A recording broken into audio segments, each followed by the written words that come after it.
来洗联储还 HDO 洗币，会别人抢着来成为国家流通的货币。接下来被国家认可、主权认可、主权流通，甚至大的这沼泽地控制的金融集团流通，这是一定会发生的。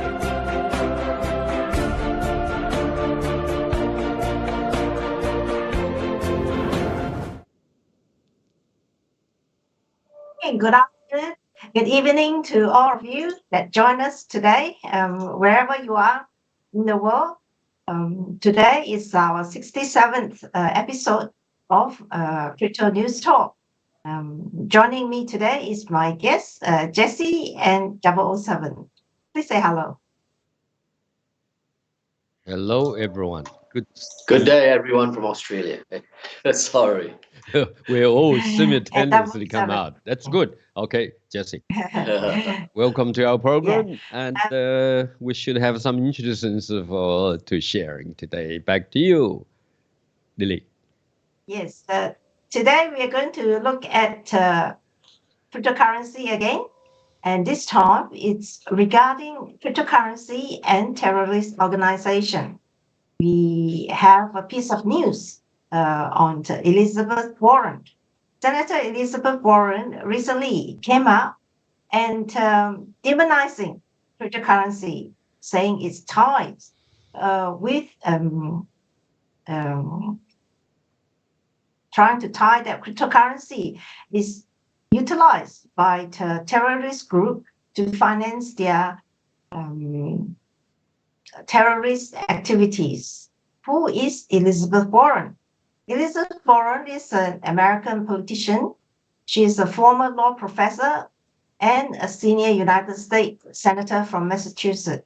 She has served she has been in politics since 2013. I'm a member of Democratic Party. She's regarded as a progressive, always advocating for liberal policy. She focused on consumer protection, equitable economic opportunity, and social safety net while at the Senate. Senator Elizabeth Warren is the candidate in the 2020 Democratic Party presidential primaries too. She finished the third. Let's look at Hamas. Hamas is recently made headlines. It's an Islamic resistance movement that belongs to the Sunni sect and is a political and military organization governing the Gaza Strip of Palestinian group. They claim to represent the Palestinian people. It's headquartered in Gaza and also have presence in West Bank and is rival to the Fatah faction in Lebanon. Next, we'll look at all the intermediary involved here. Now, we have the Bycash money transfer company. In June 2021, Israel National Bureau for Counter-Terrorist Financing seized a number of virtual currency wallets in connection to Hamas fundraising campaign, some of which link to East al-Din Qasim brigades. One of the wallets belongs to Bycash Money and Money Transfer Company. It's a Gaza-based business that provides money transfer and virtual currency exchange services, including Bitcoin. In addition to the involvement to Hamas fundraising, Bycash also has been used to transfer funds by affiliates in other terrorist groups. In September 2019, Bycash Bitcoin wallet reportedly received a Bitcoin transfer of equivalent to over $2,000. And then we want to introduce the Ellipco. Next PPT, please. Elliptic, it's founded in 2013. It's pioneer the use of blockchain analysis for financial crime and compliance. So Elliptic must have checked up on all this transaction. is a leading provider of crypto compliance solutions and blockchain analysis provider globally. So that brings our discussion today to the next PPT. Let's look at the article that Elizabeth Warren is using Hamas, saying that Hamas is financing their activities with cryptocurrency, and she is sensationalizing the claims that Hamas use of crypto, and we just want to see are all these claims true? First of all, I will invite 777 to say that what do you think of Elizabeth Warren's claim of cryptocurrency and terrorist activities? Over to you, 777. Thank you. Thank you, Lily. Good question. Basically, what we're seeing is this: if you look at what happens during the last 6 years, Hamas received fundings of 4.5 billion US dollars. Okay, and among which less than 1% will be go for crypto. To be more precise, only 2,000 US dollars has been received through crypto wallet, cryptocurrency transfer. So 2,000 US dollars versus 4.5 billion US dollars fundings from different organizations, different sources. Okay, some government, some UN, some non-profit NGOs.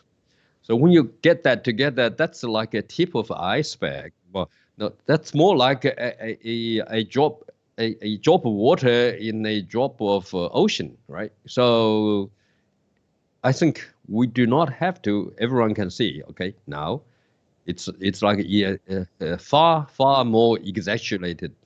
So Elizabeth Warren used the Hamas as her scapegoat in war on crypto. So people would ask, what is the intention behind? I think it is a last push of the in the United States. Okay, the unfriendliness, as Miles Gore mentioned. Okay, very unfriendly to cryptocurrencies.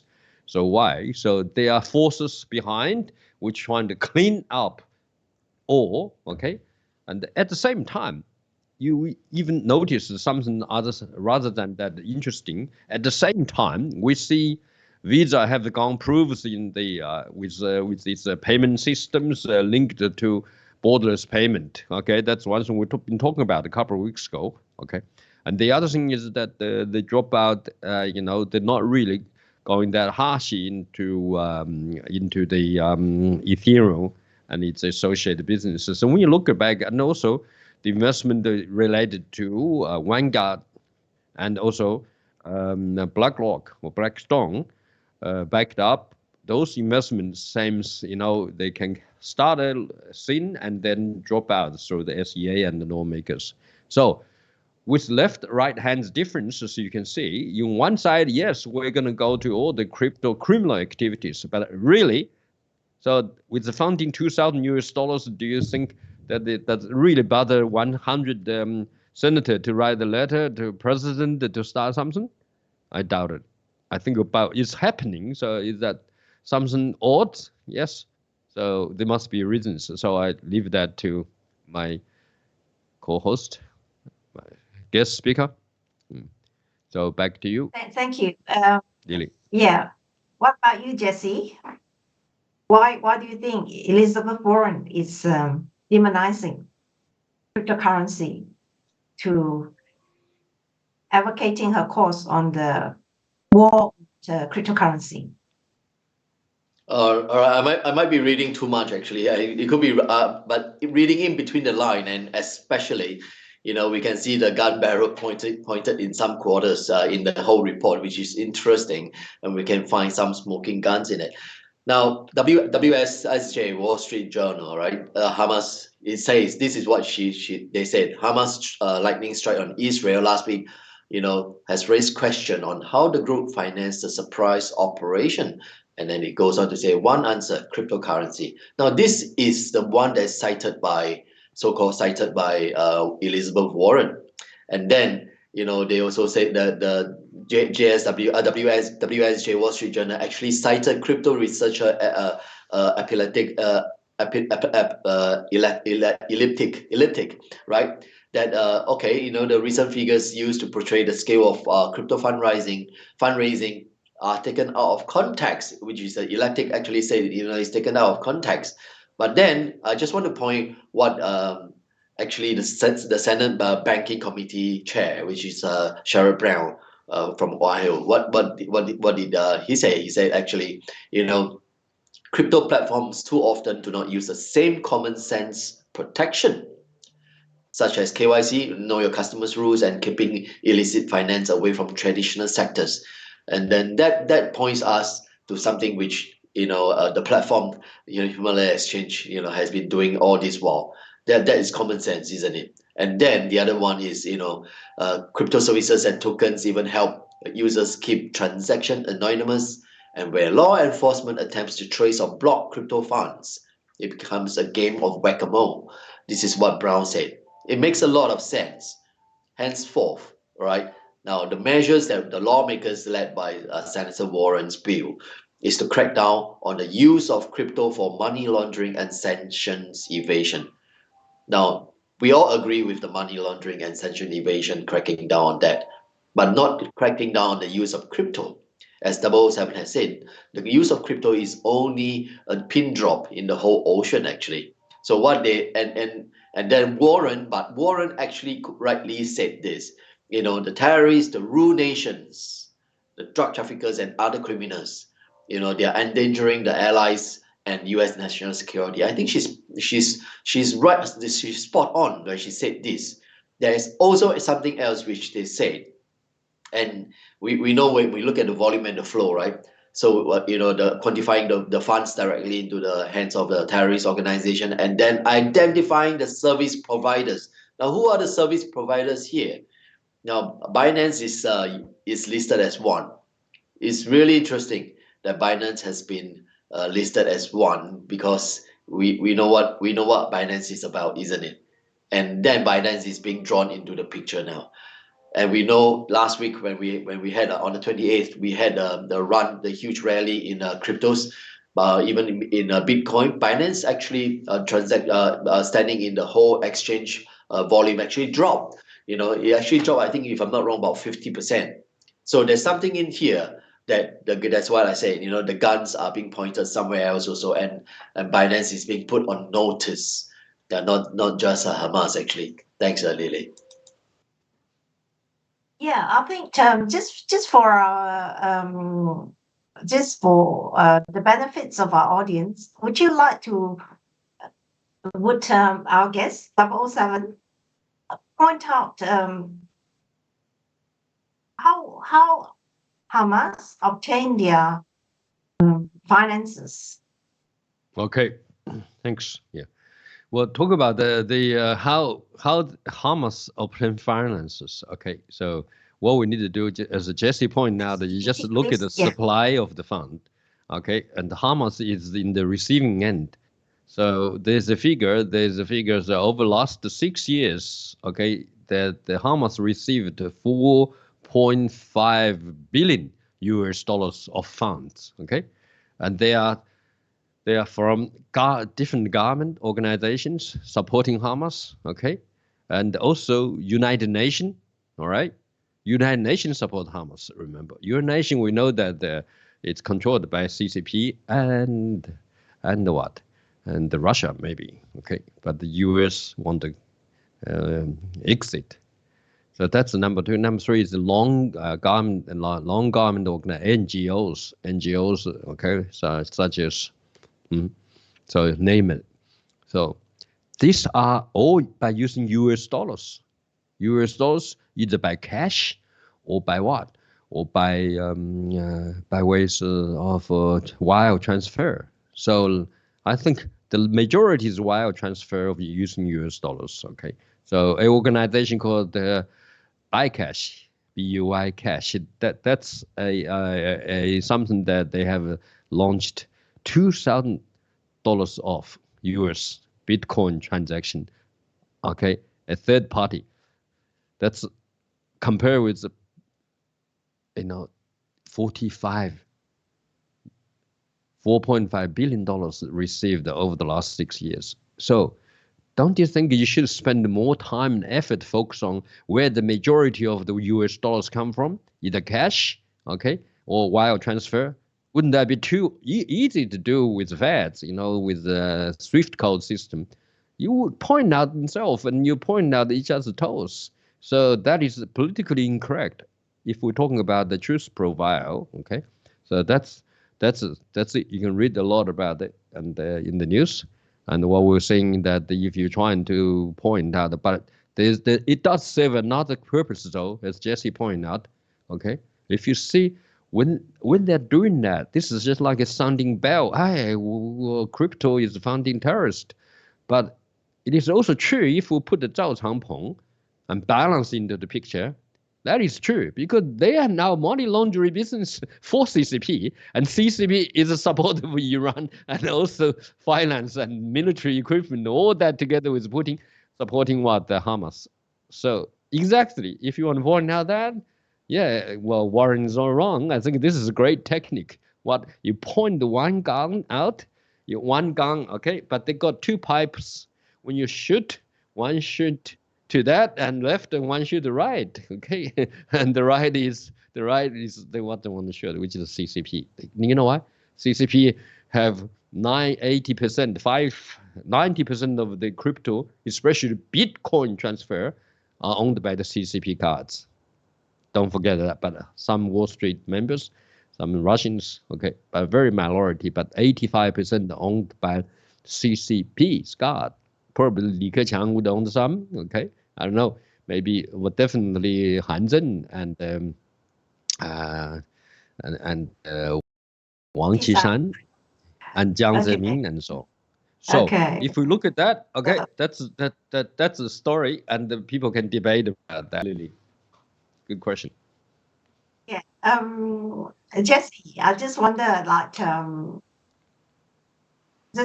for the benefit of our audience, do you know much about Islamic banking and whether if charitable organizations sometimes can be some of these activities can hide behind the charitable organizations or NPOs?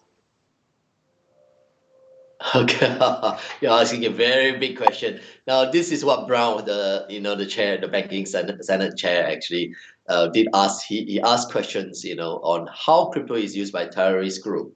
One way or another, he said this. One way or another, crypto is not a major source of funding. Now, he said that here, and he's citing witnesses' testimonies. Then he also asked how these groups are innovating in their use of cryptos. All right. Now, sure, cryptos is involved, but then back to that question, the fundamental question. There's another firm called Chain Analysis. They estimate that of the 82 million that they zero in, about 450,000 worth of funds were transferred from a terror-affiliated wallet. All right, but it is incorrect to assume that all the transaction is related to terrorism. What they did state is this: the Chain Analysis state that the role of service provider should not be ignored. I think this is the biggest red flag. What is the role of service providers, or who are on this list of service provider that is being under these suspicions, like what 007 has already said? Some of these service providers are supporting terrorism by acting as facilitators. So if you cut off these terrorist access to these service provider sanctions or other operation, you will disrupt the terrorist finance, isn't it? And regarding your questions, if the best is the traceability actually, and that's what I think you mentioned also, like is the hawalas. The hawalas is actually like trust. What is loosely used is trust. All right. So it is like brokers to brokers, peers to peers, and no money is exchanged. So they settle their debts, in different ways. So no fiscal movement of cash, and then of course we then know there are shell companies also, and I'm sure if they dig deep enough, they'll find a lot of CCP shell companies, and these are the primary finance vehicles. We can see already, CCP's hand in this hot war, in this war, unfortunate war in Israel, in Palestine, and in the Middle East. They won war in the Middle East, and that I think is coming up to the fore now. And there are good questions that's being asked by Senator Warren. I think it is good, but then crypto is not the problem. They all know the crypto is not the problem issues. Because there's another bill that was introduced in July that all they need is require DeFi services to meet anti-money laundering requirements, and that's it. You solve a lot of the issues, isn't it? And well, the rest we leave it to the higher powers. Back to you. I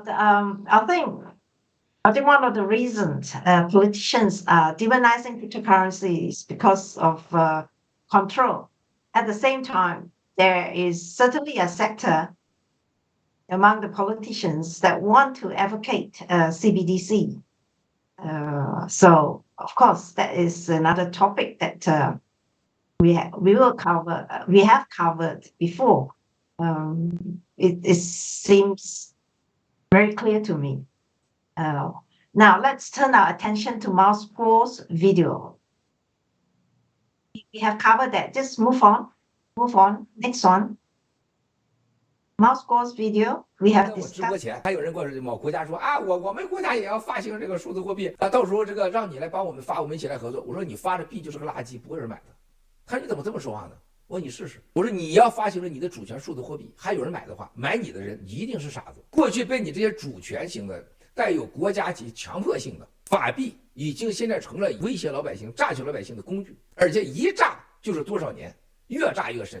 现在利用各种所谓的反洗黑钱呐、反腐败呀，你跟人家老百姓的钱啥关系啊？任何国家你的腐败都不会超过你的 GDP 的30%，像美国这国家也不会超过10%。任何国家你的恐怖袭击，你不会超过你1%。但是你每年365天，24小时7天1周，你让99.99%的老百姓为你这些所谓的这些反洗钱、反恐怖付出所有的代价和成本，都已经21世纪了，还这么骗老百姓呢？是老百姓没选择，你有选择，凭啥搞你啊？未来的数字货币、中心货币、私链，它有它的先天的好处 ，KYC， 它有传统和现代的安全性和法币的对接的这种可能性。去中心化的币就是稳定币，和去中心化的和主权国家的连接的稳定币。好的国家啊，你不能是这个跟北朝鲜和伊朗的那是不行的，那绝对是未来。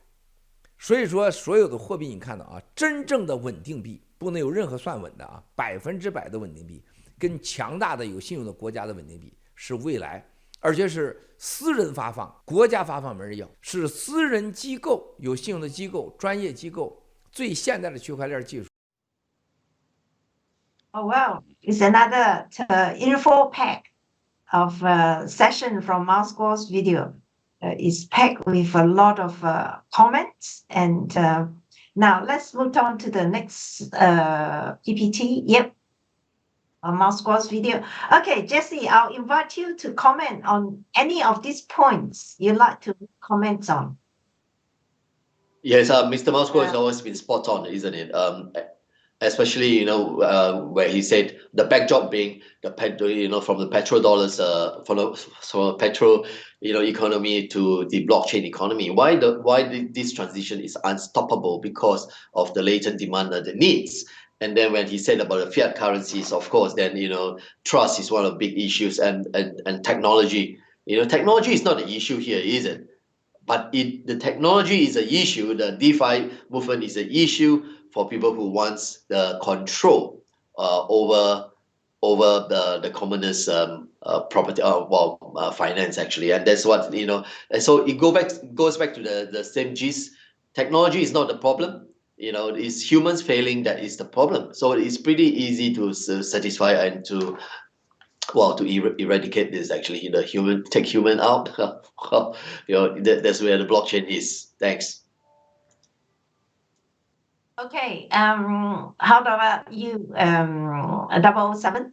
Would you like to pick on any points here that you want to comment on? Yeah. Okay. Well, in general, Well, I just want to, I agree with what Jesse pointed out. The problem always human problem. I mean, technology is controlled, created, used by humans, okay? And then, and why human is the problem? Because I think we formulate all kind of groups, political groups and monetary groups and so on, so on, so on, so on. I mean, just like what you say, the fact in front of me is the United Nations has spent nearly $4.5 billion in Gaza from 2014 to 2020. So that's 6 years, okay, including $600 million in 2020 alone, okay? Even as Hamas reportedly 10 European Union funded water pipelines into homemade rockets. So what we're saying that really, if you want to talk about the equality, the fairness of the future world, what we need is that not given the proven, okay, fiat minting money, those organizations, basically it's a Federal Reserve of all countries, okay? I mean, they are owned by, if you say they're not owned by public, they're owned by private. So once you give them the ultimate power of minting money and abuse money, and there's a credit issue mainly. Now, you know, think about how many devaluation has done since US dollars detached from the gold backed, okay? So this is why I think in the future, what we need, as long as you have them KYC'd, so-called money laundering, anti-terrorist, all that kind of thing is not an issue anymore. When you have KYC, to know your customer, so whoever in the supply, demand, credit, debt point of the transaction is very transparent. Okay, who. But they also, it's a larger supply issue, as Jesse pointed out, larger supply issue. So those cryptos transactions have to interfere with fiat. So when that happens, as long as you have something, okay, as long as you have something which is linked into it, so that shouldn't be an issue and a problem. So to make it transparent, it's such an easy thing. So, and so, you know, MileScore and our Himalaya exchange, our Himalaya coin, including our HPay. So from the beginning, it was designed to be so, okay, strict KYC, third-party KYC, also stable coin, absolutely stable, okay, third-party audited, all that classifies. So from here, make me think that, okay, according to the political movements of the United States, okay, since we are in the United States, and the Elizabeth Warrens to say that we got to, you know, hunting down cryptos, very good, because we anti of obviously of money laundering and Hamas as well, because they're so cruel to humanity. That's great. So come on, check on Himalaya Exchange. You will find we were the most clean organization, and the money is so clean as Morgan's Mrs. Morgan said. Okay, that's what I want to see. Come on, back to you. Okay. Just before we finish up, Jesse, could you just summarize for us the advantage of why MileScore say the future is in the private chain of centralized digital currency and a decentralized stablecoin connected to sovereign state? Yes, I think he touched on a few things, which is credit worthiness. That's number one, and stablecoin. Now, there's still no clear definition of what is defined as a stablecoin. You know, and so long it's 100% stablecoin. What is 100%? And he has laid the foundation. It's 1-to-1, and there's no arbitrage in that. You know, this what is happening to FTX, etc. The arbitrage and the leverage of this using the commingling of funds. That's number one, and number two, of course, then the credibility of whoever is issuing this. Now, all this then becomes the bedrock, the net for the velocity, for the use of money, and for it being frictionless.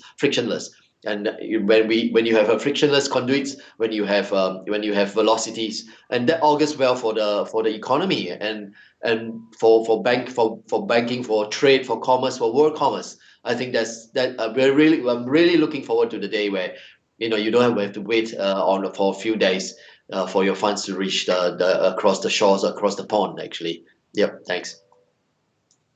Okay, and that concludes our session today for cryptocurrency. Just before we just quickly share the next PPT regarding our airing time. It's 9 o'clock Beijing on Monday morning. Sydney times is 12 noon, and New York time is 9 p.m. on Sunday. Do join us next time for the next episodes of 67. And before we go, we will just look at our latest on the G-Fashion. And thanks for now.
熟悉的字眼，却不知不觉离我越来越遥远。曾经那个意气风发的少年，为了生存只能拼命挣钱。财富是他们画下的大饼，虚幻背后发现全都是陷阱。各种经济暴雷，房价崩得稀碎，抬起头前路一片漆黑。Welcome to the world, to the new world. Welcome to the world, it's going to the moon. Welcome to the world, to the new world. Welcome to the world, it's going to the moon.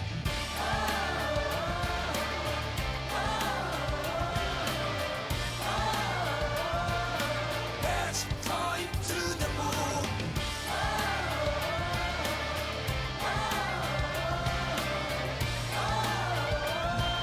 It's going to the moon.